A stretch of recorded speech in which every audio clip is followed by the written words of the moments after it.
Hello mga kaganch! Mag-feature tayo ng new product natin na retractable bed. So, ito yung mga bed na nakikita ninyo, yung may machine na siya. So, pwede kang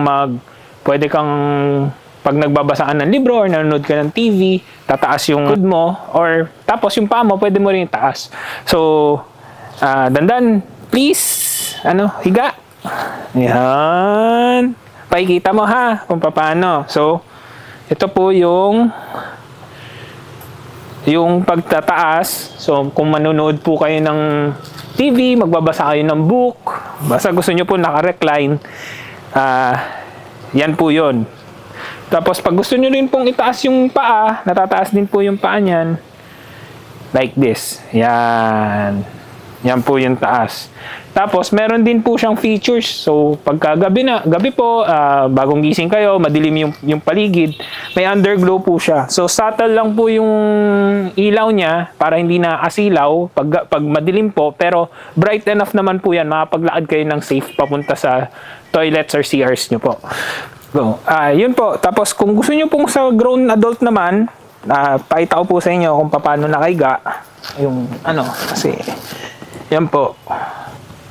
Yan. Pag iakyat nyo po, tataas po siya ng unti-unti para pag nanonood po kayo ng TV, relax po, and pag nagbabasa rin ng book, relax din po siya. So, yung taas na height naman na pinakakaya niya, yan po yung isa sa mga taas na kaya niya. Yan. Yan po, pagka nanonood kayo ng TV, nagbabasa yung book, or kahit nag-scroll lang po kayo ng phone nyo. So, speaking of phone po, meron po tayong charger na rin yan. May USB po yan dito sa ilalim. Yung USB po natin, kitang-kita. So, pag nag-phone po kayo, nagta-tablets kayo, meron na po kayong charger. Lalagyan nyo na lang po yan ng wire. So, madali rin po yan. Yung underglow po, nandito pa rin. So, para makita po ninyo ulit. Okay. Bababa na po yan. Isang pisil lang, magpa-flat po siya kaagad. Yun yung features niya.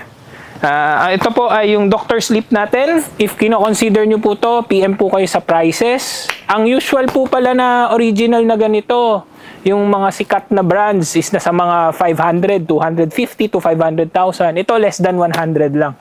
PM lang po kayo, comment po kayo sa video na to, then we will reach out to you po. God bless po.